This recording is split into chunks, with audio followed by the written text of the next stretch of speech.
지난 한 주간도 하나님이 우리 기쁨의 동산에 너무너무 잘해주셨습니다. 먼저 우리 내적 치유 수양에 큰 은혜가 있었던 것 같아요. 전 이제 첫날 저녁 집회하고 왔는데요, 어제 간증문을 보다가 제가 그 간증문에 감동받고 시간이 많이 걸려서 기도 부탁하는 메일을 한 번 했어요. 그래서 왜 안 한다 싶었을 텐데 제가 너무 간증문 읽다가 내용이 길더라고요. 내용도 좋고. 예전에는 간증문들을 짧게 썼는데 이번에 젊은이들이 많아서 그런지 간증문이 길고 내용이 좋아서 일일이 다 읽다가 감동받고, 그러다가 제가 그 썸네일 카드 보내는 걸 잊어버리고 왔어요. 이제 그 정도로 내치에 큰 은혜가 있었습니다. 우리 기도해 주시고 섬겨 주셔서 정말 감사합니다. 두 번째로는 처음으로 신광교회가 내치 전체를 주관해서 준비를 했습니다. 저는 이제 처음 하는 거라 신광교회가 잘할까 생각도 하고 힘들지 않냐 그랬더니 그 담당하는 권사님이 그러더라고요. 너무너무 재밌대. 그러더니 너무너무 잘한 거 있죠. 아주 세밀하게 하다못해 그 금요일 우리 집회 기도하고 안수 기도하고 끝날 때까지 찬양하라고 뒤에서 빨간 봉으로 막 끝날 때까지 하라고. 야, 세밀하게 잘 준비했구나. 그러면서 우리 교회 성도들이 잘 준비하고 잘 넘겨줬다, 잘 양육했다는 생각이 들더라고요. 그동안 수고하신 모든 분들에게 다시 한번 감사를 드립니다. 이제 세 번째로는요, 재정재직회를 갑자기 하게 됐죠. 명분은 상반기 재정재직회인데 정말 중요하고 좋은 일을 결정하려고 해요. 당회에서는 이미 결정했고요, 우리 재정재직회에서 동의를 얻고 이제 시행하려고 합니다. 아주 좋은 일이니까 꼭 참석하십시오. 재직회는 집사님 이상 참여할 수 있습니다. 같이 함께 기쁨을 나눴으면 좋겠어요. 자, 이제 오늘 제목을 같이 보겠습니다. 오늘 제목은 그럼에도 불구하고. 그렇기 때문에가 아니라 그럼에도 불구하고죠. 자, 우리 그럼에도 불구하고에 관한 재미난 내용이 있어서 한번 소개해 보려고 합니다. 멕시코에는 그럼에도 불구하고는 조각성이 있는데 그것이 나오게 된 배경이 있어요. 한번 읽어 주실까요? 이 작가가 조각상을 만드는 도중에 사고로 오른손을 잃게 되었다. 어느 누구도 이 작품이 완성되리라고 생각하지 않았다. 그러나 이 조각가는 왼손으로 조각 연습을 다시 시작하여 마침내 작품을 완성시켰다. 그의 이전 작품보다 훨씬 뛰어난 작품이었다. 이를 보고 사람들은 감탄을 금치 못하였고 조각상은 본래 이름보다 그럼에도 불구하고 조각상이라고 부르게 되었다. 네, 그럼에도 불구하고 다쳤기 때문에 불가능하다고 생각했는데 그 다쳤음에도 불구하고 더 멋진 작품을 만들었다. 저는 이제 말씀을 준비하고 어제 잠깐 보니까 우리 안세영 선수가 결승전에서 다쳤죠. 보셨나요? 다리를 다쳐서 저 끝났다, 안 되겠다 그랬는데 오히려 그 상황에서 이기는 걸 보고 저게 그럼에도 불구하구나 라는 생각을 해봤어요.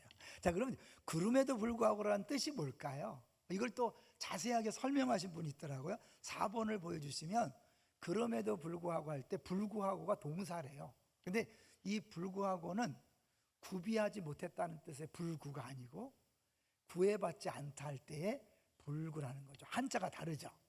그럼에도 불구하고는 그 다음에 읽어봅니다. 시작. 그러한 일이나 사실이나 상황이나 문제나 공경이나 의문 제기에도 구애받지 않고라는 의미로 읽을 수 있다.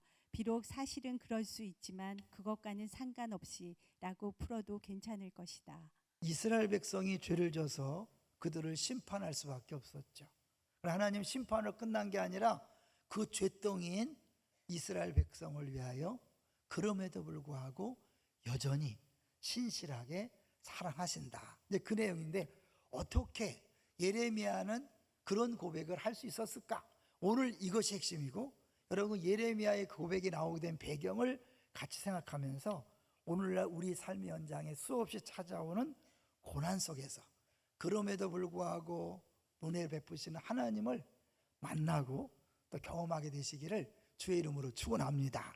자, 이제 오늘 본문은 14절부터 그런데요, 3장 1절부터 같이 한번 제가 정리하는 내용을 따라서 한번 보시면 좋겠어요. 자, 3장 1절을 눌러 보십시오.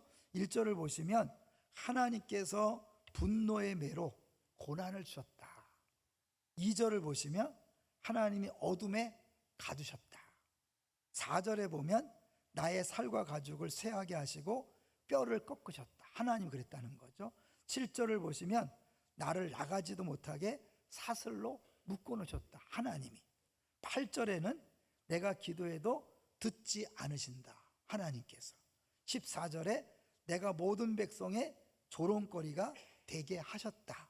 그리고 18절에 내 소망이 다 끊어지게 하셨다. 누가요? 하나님이 했다는 거예요. 여러분, 이게 얼마나 심각한지 아세요? 사람이 그랬다면 하나님에게 도움을 요청할 수 있잖아요. 사람이 문제를 일으키고 사람이 공격하면 하나님의 도움을 구할 수 있는데 하나님이 그렇게 했단 말이에요. 그럼 하나님이 한 걸 막을 사람이 있습니까? 없습니까? 없죠.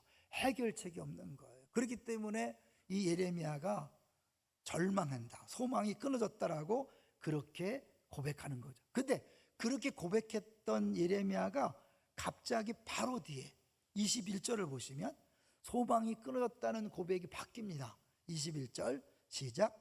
이것을 내가 내 마음에 담아 두었더니 아니? 그것이 오히려 나의 소망이 되었사오문. 네, 소망이 끊어진 상황에서 소망을 고백할 수 있었던 이유는 무엇일까? 먼저 예레미야가 전체를 한번 키워진 구조로 볼 텐데요.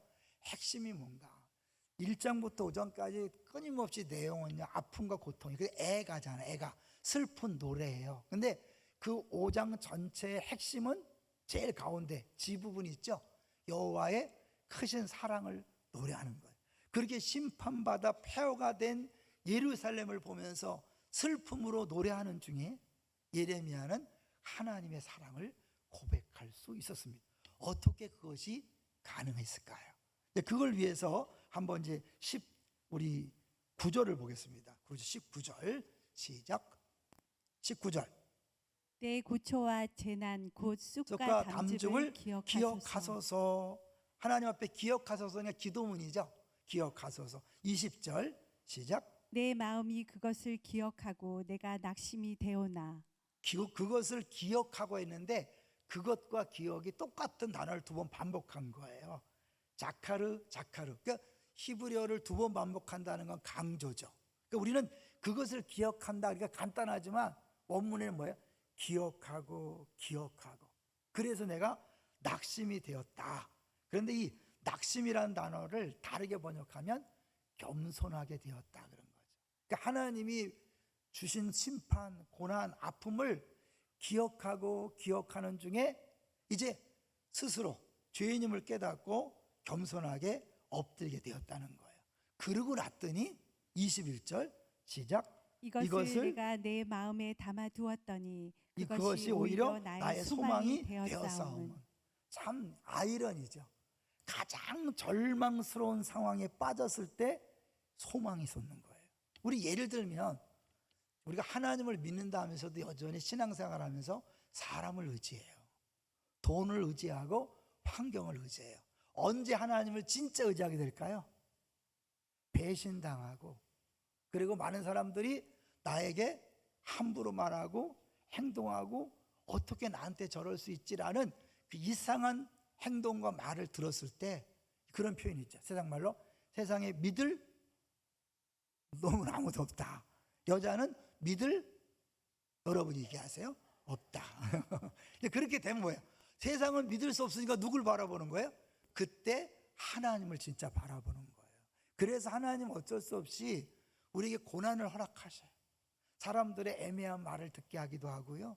사람들이 갑자기 예상치 못한 왕따를 시키기도 하고, 사람들이 나를 굉장히 미워하고 시기하고 질투해서 힘들게 해요. 근데 하나님 안 막아줘.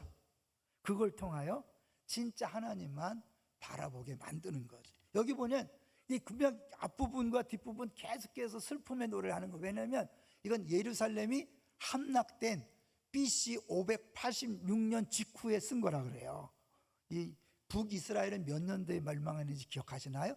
722년. 그래서 7위를 당했다. 7위라는 거 아시죠? 북이스라엘은 7위 당하고 남유다는 586 다 팔렸다. 그래서 586년에 망하고 망한 직후에 그 망한 걸 보면서 야, 이거 말도 안 된다. 어떻게 하나님이 이렇게 비참하게, 이렇게 무참하게 심판할 수 있을까? 그래서 다 들었잖아요. 예레미야는 하나님 말씀을 대신 전했잖아요. 예? 하나님이 너희들 죄를 계속 짓고 돌아오지 않으면 다 박살난다, 끌려간다, 큰일 난다라고 했지만 그들이 안 돌아왔어요. 그렇게 말씀을 전했지만 예레미야는 그 심판 현장을 보고는 야, 이걸 해도 너무한다. 그러면서 막 고통 중에 슬픔의 노래를 하는 거죠.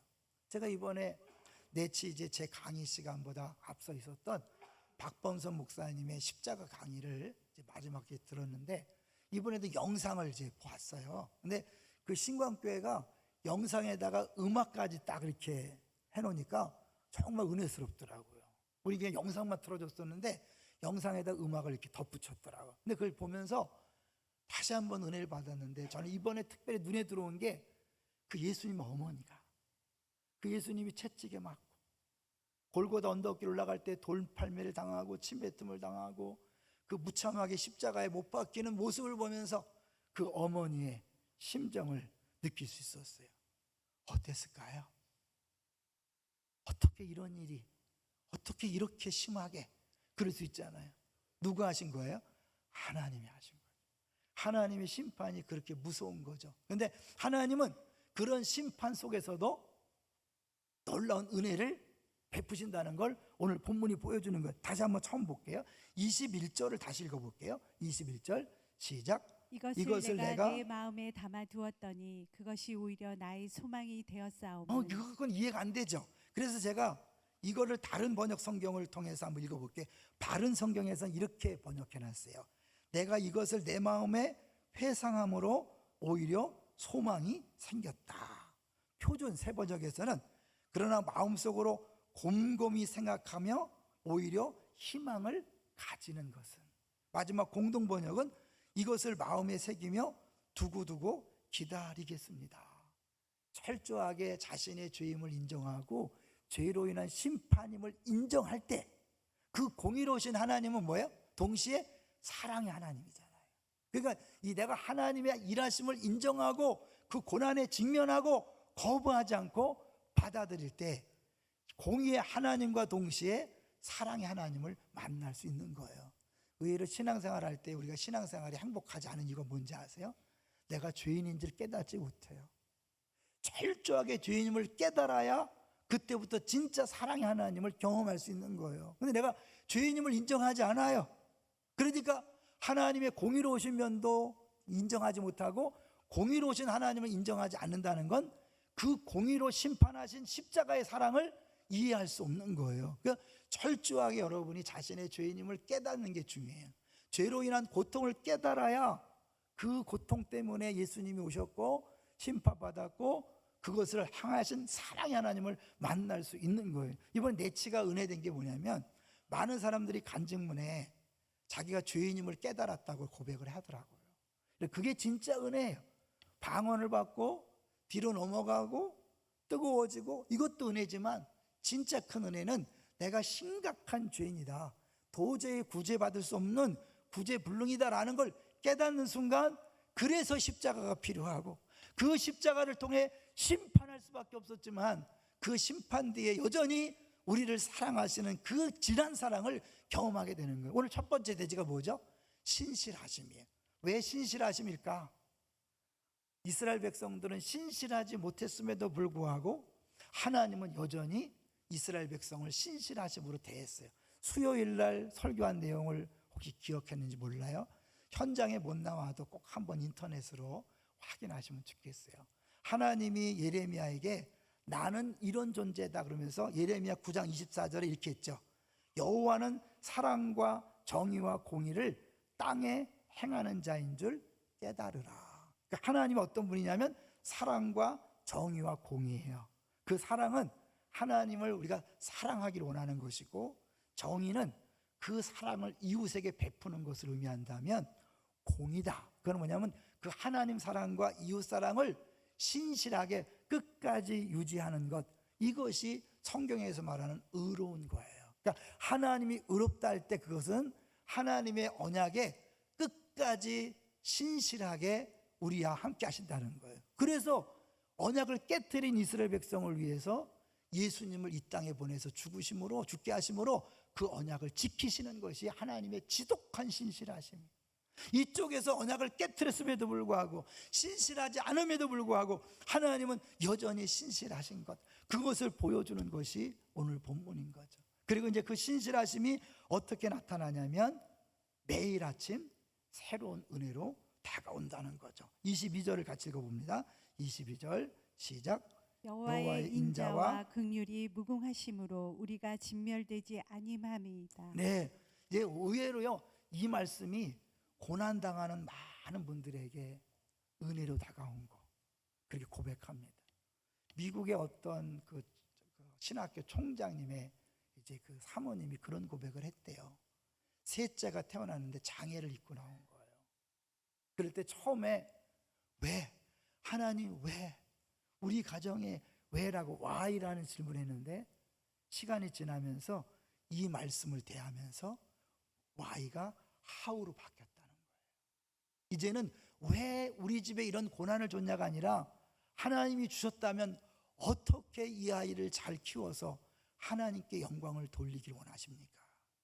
우리 신앙생활이 달라지는 건 뭐냐면 빨리 why에서 how로 바뀌어야 돼. 매일 수십 년 예수 믿어도 매일 하나님 왜 우리 집에, 왜 우리 자녀에게, 우리 가정에게 왜 하다 끝나시는 분들이 있어요. 신앙생활이 전 행복하지 않아요. 여러분, 그걸 하나님 했다고 인정하고 이제는 why가 아니라 하나님이 주셨다면 우리가 어떻게 반응하고 어떻게 주 앞에 영광을 돌려야 됩니까? 라는 질문으로 바뀔 때 달라지는 거예요. 이제 그것을 보여주는 찬양이 있어요. 찬송가 우리 393장 한번 볼까요? 393 준비해 주세요. 393장에 보면 오 신실하신 주가 나오죠. 이 오 신실하신 주라는 찬양이 오늘 본문을 읽다가 은혜 받으신 분이 쓴 작사고 작곡이에요. 이 미국의 토마스 오베다이아, 이름도 어려워요. 오베다이아 치솜이란 분이 있는데, 이분이 가난한 집에 태어나서 학교를 못 갔기 때문에 독학으로 공부를 했어요. 그래서 교사가 됐는데 건강이 너무 악화되어서 교사를 못하게 된 거예요. 그러니까 가난한데 몸도 아프니까 먹고 살 일이 깜깜한 거예요. 근데 그러는 중에 27세에 예수님을 영접하고 무디 신학교에 들어가서 목사가 됐어요. 근데 목사가 돼서도 1년 만에 그만뒀어요. 너무 힘들어서, 건강 악화돼서. 그래서 이제 거의 절망 중에 있는데 이 말씀 예레미야 3장 22절 23절을 묵상하다가 그 하나님의 은혜가 막 안에서 솟아나옴을 경험한 다음에 오 신실하신 주라는 찬양을 작사한 거예요. 한번 같이 불러볼까요? 1절만 불러볼까요? 393장 오 신실하신 주.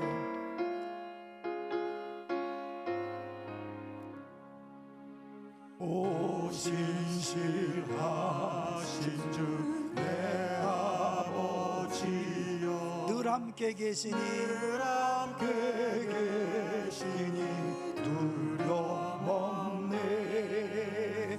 그 사랑 변찮고 날 지키시며 어제나 오늘이 언제나 오늘이 한결같. 아멘.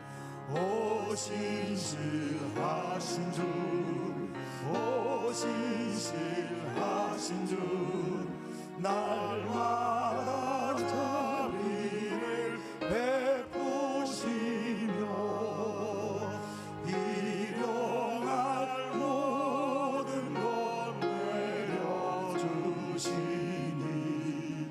오 신실하신 주 나의 구주. 여전히 병들어 아무것도 할 수 없어서 먹고 살 길이 깜깜했던 그 시절에 이 예레미야 애가를 만나고 너무 기뻐서 작실했는데 이런 얘기를 하는 거예요. 건강이 좋지 않아 수입이 많지 않다. 그러나 내가 여기서 반드시 기록해 두어야 할 것은 하나님께서 내게 주신 주의 신실하심과 내가 받은 놀라운 감사함으로 그가 나에게 많은 놀라운 구원을 보여주셨다는 사실이다.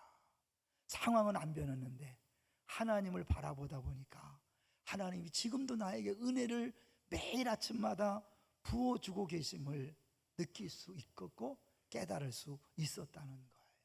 근데 이렇게요, 이분이 어려운 중에도 계속 작사를 할 때마다 신기한 기적이 일어나서 건강이 나빠서 아무것도 할 수 없었던 분이 점점 건강이 회복되어서 무려 94세까지 살았대요. 그러면서 1200편의 찬송시를 지었다는 거예요.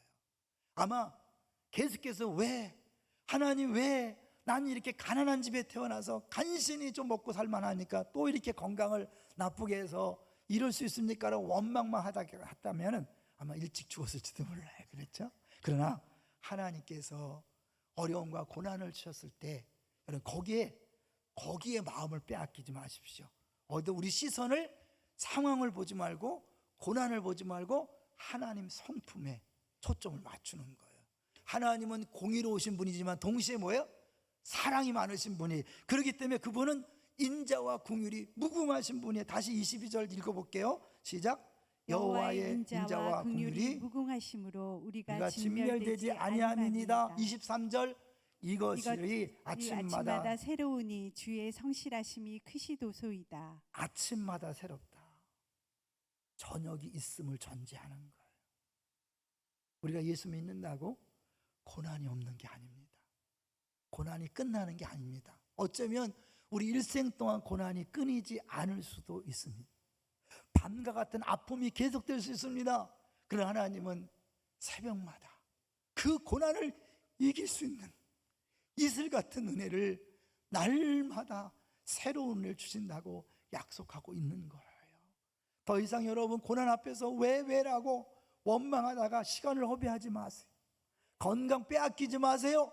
관계 빼앗기지 마세요. 왜 하고 원망하다가 부부관계가 깨어지고 부모 자녀 관계가 깨어지고 이웃과의 관계가 깨어지는 사람 너무나 많습니다. 왜요?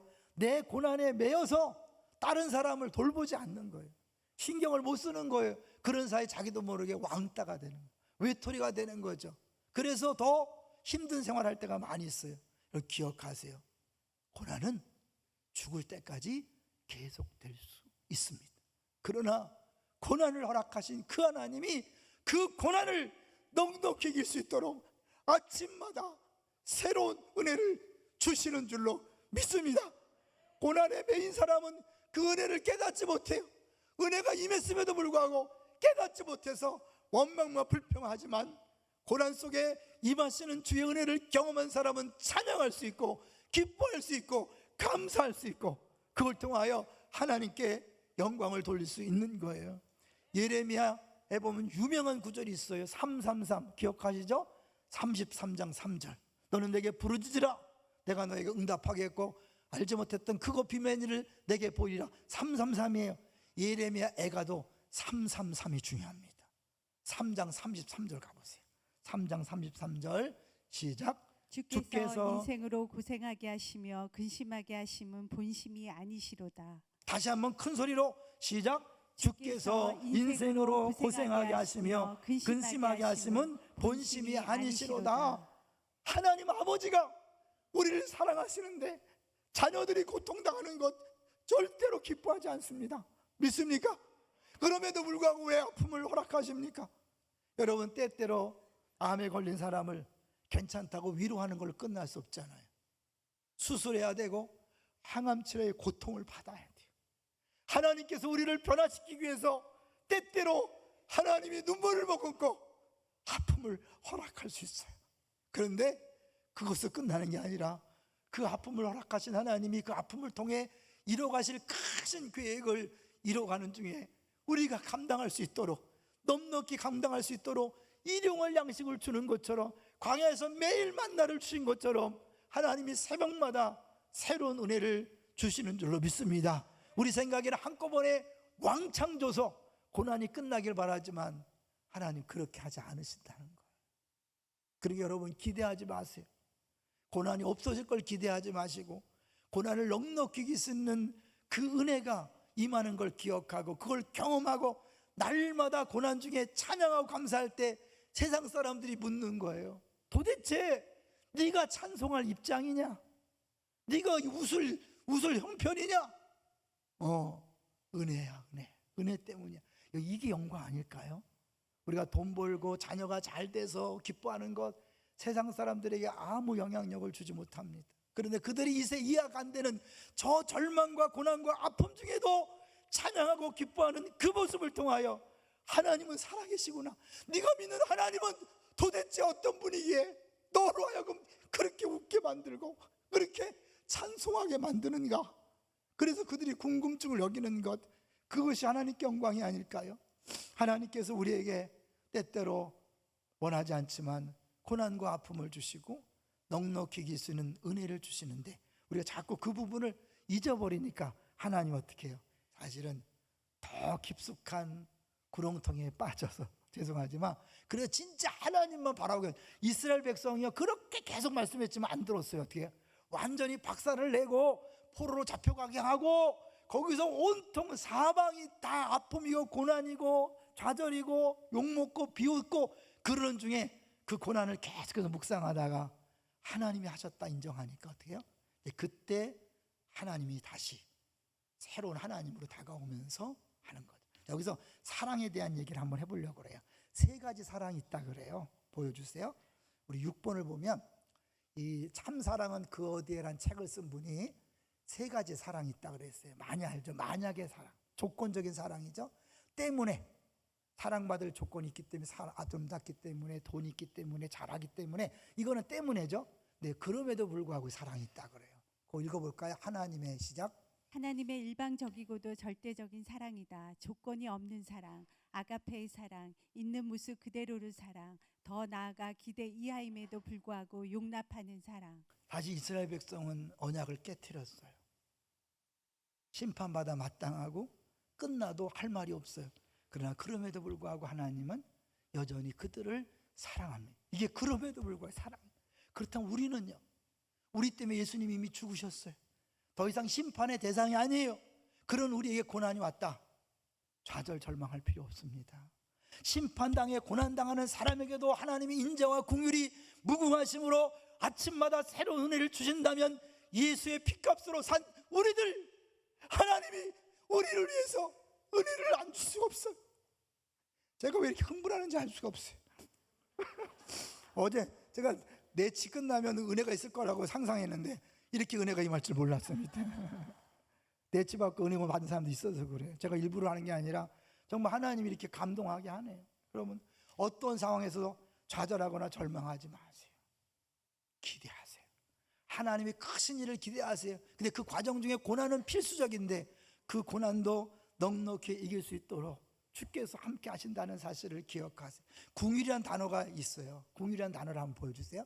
이 예레미야 애가가 궁율이라는 단어를 많이 썼어요. 근데 재미난 건 2장과 3장의 궁율의 단어가 달라요. 한글은 똑같지만 언어가 달라요. 2장 3개는 궁율이 여기지 아니하셨고, 궁율이 여기지 아니하셨고, 궁율이 여기지 아니하셨다. 근데 단어도 달라요. 단어도.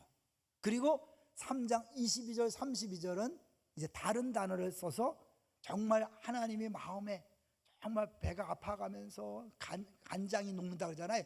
그런 뜻의 표현을 쓰는 그 궁율로 우리를 대하신다는 거예요. 즉 여러분 아플 때 하나님 더 아파하십니다. 예수님이 십자가를 못 박힐 때 하나님이 웃으셨을까요? 아마 하나님 너무 아프셨을 것 같아요. 제가 그 영상을 볼 때마다 마음이 아프더라고요. 너무한 것 같아요. 그런데 그럴 수밖에 없는 우리들의 죄악이 있잖아요. 하나님이 그 우리를 살리기 위해서 그렇게 할 수밖에 없었던 그 안타까운 마음, 그렇게 살려낸 우리들을 하나님이 절대 고통받고 살기를 원하지 않습니다. 육체의 고통은 있지만 마음속에 기뻐하며 감사하며 찬양하며 살기를 원하십니다. 할렐루야. 넉넉히 이길 수 있도록 오늘도 은혜를 주시고 내일도 주시고 죽는 날 그날까지 매일 아침 주시는 은혜를 날마다 깨닫고 경험하고 누리시기를 주의 이름으로 축원합니다. 이제 아우슈비츠라는 휴영소 있잖아요. 많이 아시죠? 아우슈비츠에 보면 이제 거 갔더니 어떤 분이 썼대요. 하나님 지금 어디에 계십니까? 너무 참혹한 현장이니까 그 유대인들이 가스실에서 무참히 죽어가는 그 엄청난 현장에서 저 말을 할 수도 있겠죠. 그런데 그 옆에 또 다른 고백이 있더랍니다. 하나님은 지금 여기에 계시다. 그러면서 사실은 거기에 쓰여 있는 내용이 뭐냐면, 하늘을 두루마리 삼고 바다를 먹물 삼아도 한없는 하나님의 사랑 다 기록할 수 없겠네. 이것도 우리 한번 찬양했으면 좋겠어요. 우리 찬송가 304장이죠. 4장의 3절만 한번 같이 불러보려고 그래요. 여러분이 말씀을 통해든지 찬양을 통해든지 주의 은혜가 여러분과 함께 하시길 바랍니다. 304장 그 크신 하나님 3절입니다. 3절.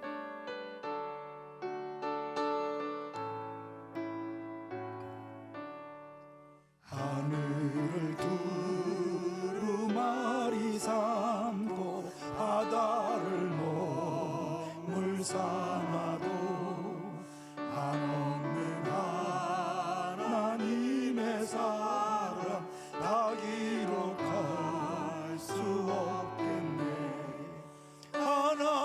하나님의 크신 사랑 그 어찌 닿았을까. 저 하늘 높이 사도 채우지 못하리.